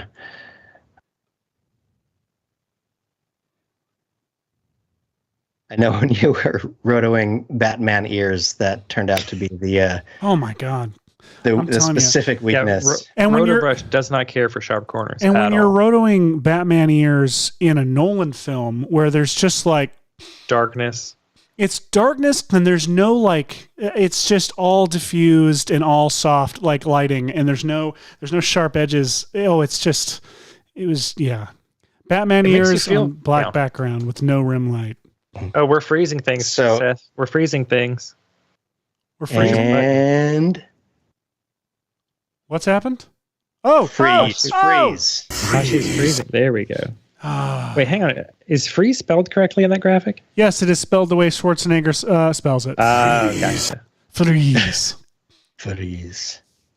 I once made a tutorial years ago where I painstakingly, some of my earliest tutorials, painstakingly put a cut to freeze, chill, like after every time I froze a roto brush. And then Arn Rabinowitz was like, I don't want us to get sued. Can you go and take all of that out? So I went and had take all of it out. Cut to Hashi's first tutorial where he's like, here's an entire scene from Doctor Strange. And here's every call out possible. We loosened up by that point. And cut to all of our show. I love it. Blocked in your territory. The landscape of studios realizing that people remixing their content was really only causing more interest in their content certainly had improved a lot of things. Tell that to whoever blocked us in 275 territories for our Batman theme song from the last episode. That's a lot of territories to be blocked in. Yeah, basically we're only that episode is only viewable in the US. The rest of the world apparently no. I'm so sorry, everyone. I was in it and I can't even see it because I'm not there anymore. Oh, Seth, Colin Blake from chat says that they have been enjoying the Writers Room Game Show podcast. Well, thank you very much. So if you like film too and want to watch film nerds be nerdy about film, then I highly recommend the Writers Room Game Show podcast. Talking about film, you're talking writing film. We write an original feature film every week, and it is, and they are all good. People don't think writing matters in film, but it's a fairly important part of the process. Who doesn't think writing matters in film? What straw man are you creating in this scenario? There are 90 or so of you What's happening listening, and we probably have overlapping, listeners, viewers, or whatever, but all of you, 98, 100 now, should all go listen to an episode of the Writers Room Game Show and use it as a teaching tool in your house. Seth, if you had to pick one of your darlings to be sampled by strangers, what episode would you recommend of late that gets people into the spirit of that show? Oh, I thought we had an episode called Deferred Sentence that was really fun a couple weeks back. I think The Greeter is an older one, but a good one. Oh, The Greeter is a great one as well. The Greeter is about where Anthony. It's like Die Hard, but in a Walmart. And Anthony Hopkins is a greeter at a Walmart who saves people from a terrorist takeover, hostile takeover. I also think the one this past week called One Last Job, in which Nicolas Cage plays a vampire named Count Ricula, was pretty great. What about you, Hosh? What's your favorite writer? Now, here comes the segment on VFX and Chill where I ask everyone what their favorite episode of my other show is. Well, your appearance on the Puget live show was great. The the Writers Room game show is really cool. They wait, what's the elevator pitch of what happens on that? Oh, we gave it all. We're good. We did. We're good. All right. What's happening here? Has anybody seen this before? Where the flare just turns blue? Anyone seen this? Oh, I thought you were doing that on purpose. No, it just turns blue when I move the aim too far in. Oh, that's a fun one. Save that project file because I've never seen that happen. So save that, like save as bug, whatever, and send that to the PM. Oh, you got blue now. Whoa. Yep, that's save that comp like in his own project, and we'll get that in front of the people. I will, because I've never seen that. People. I make sure you let them know that you're on an M1 machine.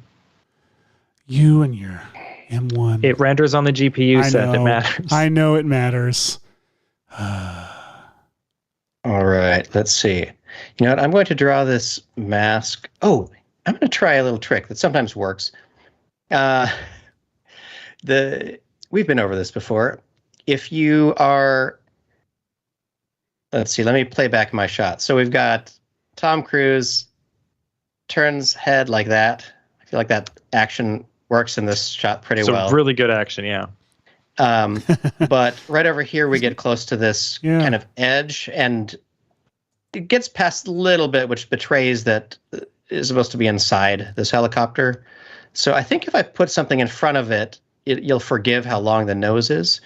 And I just need this little bit, and it'd be really easy to just draw a very quick mask there. But I want to show off this tool, which I didn't know until Harry Frank showed me, that you can go to the pen tool and say Roto Bezier. Make sure you're on the right layer, first of all. Let me delete that.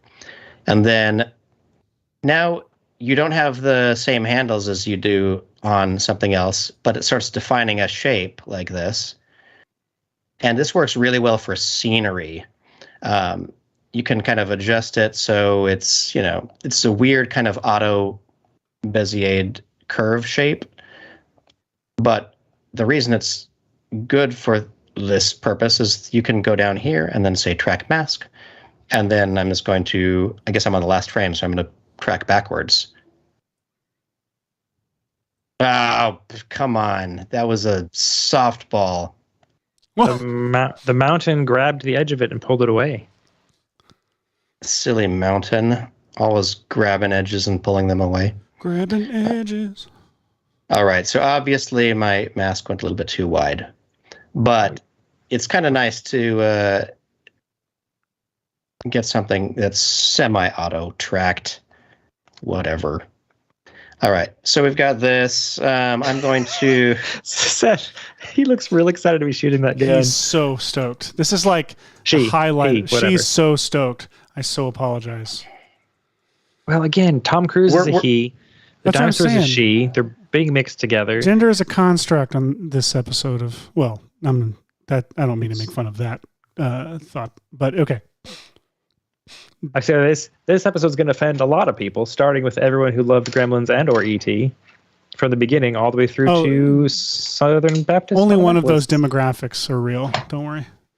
All right. So I've added another instance of light sweep because it's just so darn useful.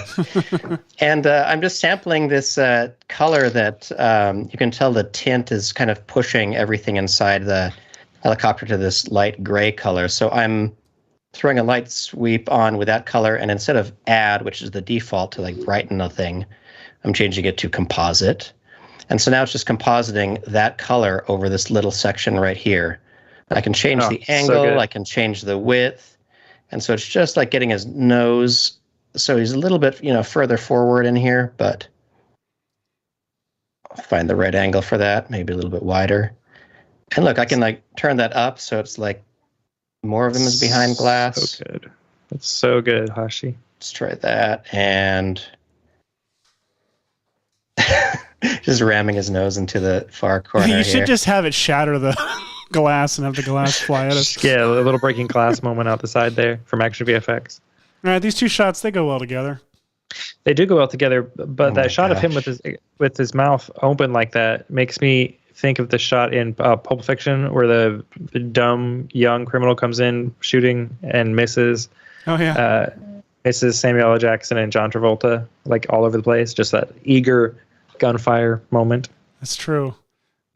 Now, Seth, were you just naming these in order of ones you exported earlier, or are they shot numbered somewhere? They're in order of they're in chronological order in the cut. But I mean the helicopter shot you hadn't exported yet. Would it have a shot number in theory already? It would be whatever the number is that's on that that's on that plate at the end. It's like Mission Fallout trailer comp 10, comp 9. Oh yeah. It really doesn't matter. Right, I'll find it. I'll know what it is. It'd be like, I don't know where this specific helicopter. Yeah, call it whatever. Who cares? I've called these gunplate, etc. So it's just fine. Oh yeah, there's no shot numbers in this render you sent me. Yeah, no one cares. See, nobody cares. That's one of my favorite meme formats. Is absolutely the Nedry shot. Oh, I'm gonna do this one. Helicopter. Y'all are in such a treat once Seth takes all these and edits them together in his free time. Absolutely. This is my week to overcompensate. Dunk, dunk, dunk, dunk. I am a velociraptor. Honestly, it's goodness. We've got about 6 minutes left. How are you feeling? Do you want to try to crank through another shot, or do you want to try to sum up the... We should probably... I do wish I had gotten to this. I really wish you'd gotten to this too. Hashi, I think we're going to have to spend our every waking work hours this week finishing this. I think it's important. It's true. Our jobs are now exclusively making trailers that will melt your eyes. Also, this just made me laugh. This fade out reveal. It's a very somber moment talking to this. What did we learn? What did stuff we might have learned? Color matching. We definitely learned some color matching. This show is the color matching show. Oh my goodness. I forgot my nifty element trick. Can I show everyone real quick? Oh, yeah. 5 minutes. Okay. This is cool. All right. So if you're doing some kind of a cool composite with an element thing, this is just a dinosaur head, but whatever. We'll just use this as the example.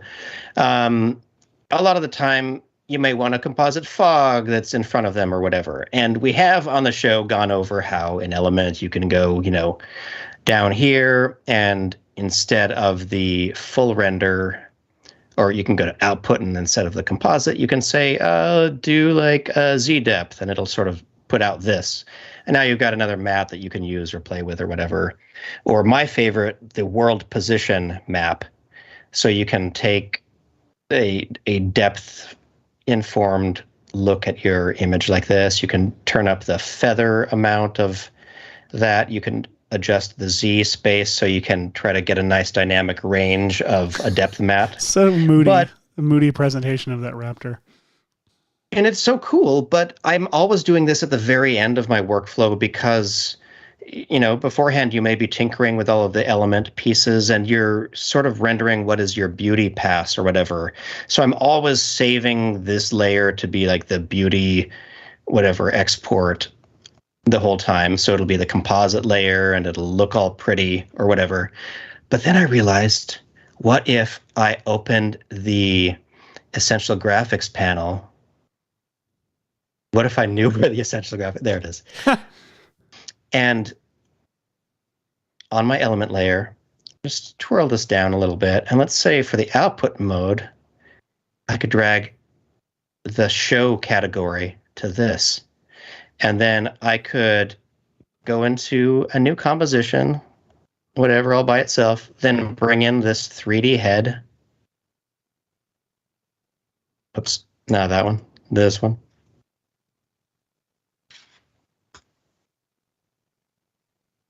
I thought it was that one. Oh, was I in the... I'm sorry, everyone. I was in that silly, not a real camera view. Give me a second. Let me add a real camera. Not a real camera view. It was on a real camera. Why did it not? 3D head. Oh, but I wasn't on the camera. Okay. Sorry, everyone. Okay. Oh, this went less smooth than I desired. Anyway, you could drag this little bit right here, what you're showing, up to Essential Graphics, and that way, if you drag this into another comp and you twirl this down, you can now, assuming you do the right one. This went so, I thought I was going to do this so quick. It is exciting. It is exciting. This is a good quick tip if it's all right. So to re-summarize, if you drag what you're rendering in Element up to an Essential Graphics panel, now if you put this comp somewhere else and open up Essential Properties, you can have the composite, the Z-depth, the world position. And now if I make a copy of this, I can make this one, I'll switch this to the composite, and then now I have a great depth mat, and because it's basically pre-collapsed, now I can go in here and do all of the exciting tricks that we were doing last week. Like I could extract all the bright values from this map and all the dark values and just leave the gray and get this cool like 3D thing. Maybe I could animate it like this. Look at this. Animate this all the way along the raptor, like a little like 3D, I don't know. Look at that. Woo. And use the depth layer right here with 2 copies. And if you ever need to change your element, you just go back to the original comp, and that's where you add all your different props and everything. And you can add so many other properties. Like you can put all the properties of where the world position map is and what the feather is just by dragging these all up to the Essential Graphics panel. That way you have control over them once you get to your final comp. And so I can say, I want this to look like that, but I also want to still have control over where in Z it's showing up.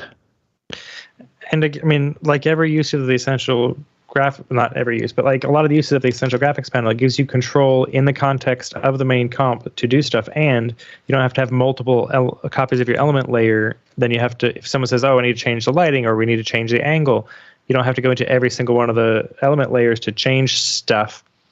All you got to do is change it in the one pre-comp, and that change ripples up through all of the other comps. It's fantastic. So great. Essential Graphics is so powerful. Not nearly enough people are using it. Yeah, like, come watch, on, people. Watch if I did a Luma inverted mat on this fog. Look at that beauty. Oh, good God. Good God, that's a friggin' render. Look at that. See? Isn't that great? And if I play with the contrast, I could like push like how far the nose is sticking out of there. Look at that. It's wonderful. And if I super comp these 2 layers together now, oof, got some blur going behind it. Look at that. I use that in all of my Gremlins trailer that we made, which I think we'll post to the channel separately, so you all can share that. 100% needs to be posted. Let people know to watch VFX and Chill every week. And be Nick violated in similar ways. Nick Smith from chat suggests we call this episode Jurassic Cruise. What about Jurassic Cruise? There's something with Fallout Kingdom. Is that a thing? Is that close a thing? Like Jurassic? Jurassic Cruise, Fallout Kingdom. Jurassic World, Fallout Kingdom. Fallout Kingdom, Jurassic Cruise. Jurassic Cruise Fallout Kingdom is great. Go. Excellent.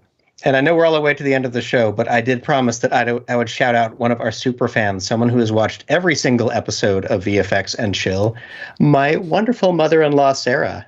We love Sarah! Hooray. Thank you for watching a show that often leads to follow-up texts of, I don't know what you're talking about, but you look like you're having a good time. And you're right, Sarah. We are having a wonderful time. Thank you for watching. It's a good show, Sarah. Absolutely. Everybody, thank you for coming and being on our show by being there watching it. Sure. Absolutely. Hey, I mean, you saw at the top of the show what your suggestions can lead to. So engage with us during the show and online, because we're people pleasers and seek. That's why you're so pleased right now. Form of visual effects we do. So yeah, find us online and bug us about what you want to appear on the show. Do it right now. And that's our show, everybody. Thank you so much. Thank you to everybody we're supposed to thank. And bye. Bye.